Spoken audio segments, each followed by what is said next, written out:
Greetings viewers of all Swazis TV. Sengiso sikhathi setindzaba utetfulelwa nguye General. Mawucala kubukela lesi siteshi, kindly click the subscribe button and like this video. Tindzaba.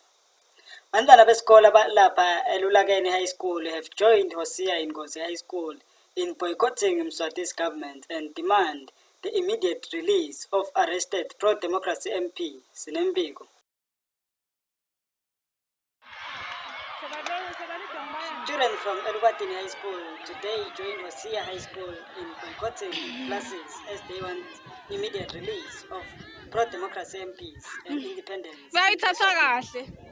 It was also confirmed that the school principal threatened to shoot students with an AK-47 gun as he was trying to calm the situation. Tension between US-based Swazi activist Monty Tension and exile MP Ntutuzi Gawzela continues. Sinembiko.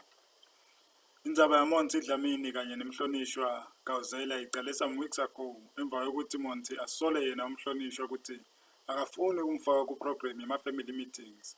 Ubese kumlangeni utshela Save ukuthi yena umhlonishwa uyasoleka ekukhwabaniseni imali lenga-100,000 lebuya khona e-Heaven laseNgilandi. In a statement released by MP Gawzela, umhlonishwa ufetile ukuthi akaze athola imali from the UK njengekusho kwakhe umlangeni.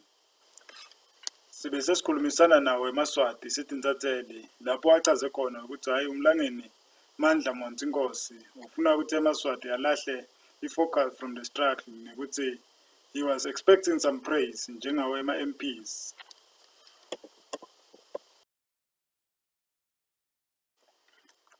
Ingakho Maswati lamahle bese niphathele tona tindzaba. Ungakhohlwa kusilandzela kuwo onke emakhasi ethu ekuxhumana on Facebook at All Swazis TV and subscribe here on YouTube. Bye.